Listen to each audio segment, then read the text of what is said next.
Sir ये कब से स्कूल चल रहा है और कितने यहाँ पर स्टूडेंट और टीचर्स होंगे? इसकी इस्टेब्लिशमेंट 2002 में इस ब्रांच की हुई थी। हमारे और भी ब्रांचेज हैं, फैजाबाद में भी ब्रांच है हमारी और एक ब्रांच हमारी बरगदही भटट में भी है। तो नियर अबाउट तीनों के मिला के 4000 अबव स्टूडेंट्स हैं। स्टाफ भी हमारे नियर अबाउट 200 प्लस हैं। तो क्या ऐसी चीज़ें हैं जो आपके स्कूल को बाकी स्कूलों से अलग बनाती हैं? एक्चुअली चाइल्ड ट्रांसफॉर्मेशन बहुत ज़्यादा हो गया है। पहले के समय के चाइल्ड की लर्निंग कुछ अलग थी, उनकी एबिलिटी कुछ अलग थी, और कोविड के बाद से इसमें एक बहुत बड़ा चेंज आया है जहाँ पे चाइल्ड अब सेंटर्ड है और उसको देख के अब हमें पढ़ाना है। पहले टीचर सेंटर्ड एजुकेशन होती थी, तो हम लोग फोकस्ड हैं कि बच्चा क्या चाहता है, बच्चा किस तरीके की लर्निंग को अडॉप्ट कर रहा है आज के डेट में। तो हम उस हिसाब से एजुकेशन को प्रिवेल कर रहे हैं। और learning by doing is the best example. Learning कहीं भी है तो वो डूइंग से है। वो किताबों से अगर हम उनको पुरानी पैटर्न पे पढ़ाते रहें कि वो याद कर करके उंगलियां घिस रहा है, तो उससे नहीं पढ़ाई हो सकती। तो अब एक्टिविटी बेस्ड मॉडल जो है एजुकेशन का, उसको हम फुल्ली इम्प्लीमेंट करते हैं। कोविड के बाद से कहा जा रहा है कि तमाम चीज़ें बदल गई हैं एजुकेशन सिस्टम में। आप इसको कैसे देखते हैं और आपके स्कूल ने क्या क्या बदलाव किए कोविड के बाद?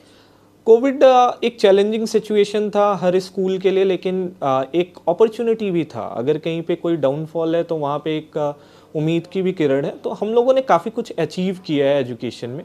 एक चैलेंजिंग था, यहाँ पे टीचर में एडवांसमेंट आई, टीचर में एक स्किल आई, जिसमें हम ये देख सकते हैं कि आज के डेट में कोई भी एजुकेशन विदाउट टेक्नोलॉजी पॉसिबल नहीं है। उस टेक्नोलॉजी की लर्निंग पहले आ गई। अगर कोविड नहीं आता तो might be it will take 5 to 10 years more to get a technological touch in a teacher. अभी क्या है कि हर टीचर को टेक्नोलॉजी का नॉलेज है और एजुकेशन अब जो है वो मॉडर्न एरा की तरफ मूव कर रहा है बहुत जल्दी कोविड के आने की वजह से। आने वाले समय में आपके स्कूल में आपने क्या बदलाव के बारे में या कोई क्या लक्ष्य के बारे में सोचा है? कुछ नया चीज़ जो आप क्रिएट कर रहे हैं? हमने अपने स्कूल को न्यू एजुकेशन पॉलिसी के हिसाब से पूरी तरीके से डिज़ाइन किया इस सेशन के लिए, न्यू सेशन के लिए। हमारा जो मेन फोकस है अप टू सेकंड स्टैंडर्ड को सेल्फ रिलायंस बना देना है उस बच्चे को। वो बच्चा घर पे अकेले भी रह सकता है। हम बच्चे की प्रैक्टिकल लर्निंग पे ज़्यादा फोकस कर रहे हैं। Theoretical learning is important above class 8, वहाँ पे जाके हम थ्योरेटिकल नॉलेज पे फोकस कर रहे हैं। और जो बीच का सेगमेंट है 5 to 8 का, वहाँ पे हम एक्टिविटी बेस्ड मॉडल पे एजुकेशन का काम कर रहे हैं, जिसमें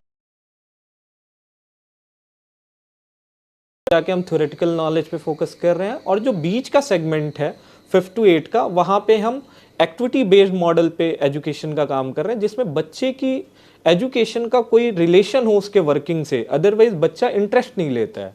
और आप रिसेंट टाइम में आप देखोगे तो किताबों की दुकानों पे भीड़ कम हो रही है। रीज़न ये है कि बच्चा एजुकेशन की तरफ अब ज़्यादा एक्टिव नहीं है, वो ज़्यादातर मोबाइल से और इससे हो रहा है।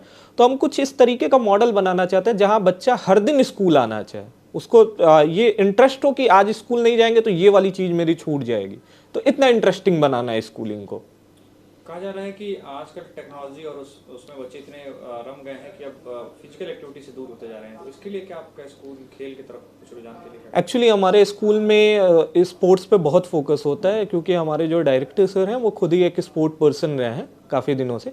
तो हम लोग फोकस इस तरीके से करते हैं कि हर बच्चे को एक स्पेसिफिक गेम अलॉट किया गया है। थ्रू आउट द सेशन उसको उसकी प्रैक्टिस करनी है। उसमें उस बच्चे को एक ओलंपिक गेम दिया जाता है जिसमें उसको through out the year practice करना, और एक उसका नेचुरल गेम होगा जो भी वो खेलना चाहता है।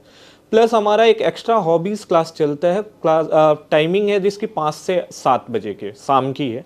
तो उसमें बच्चे अपने हॉबीज़ की चीज़ों को सीखते हैं।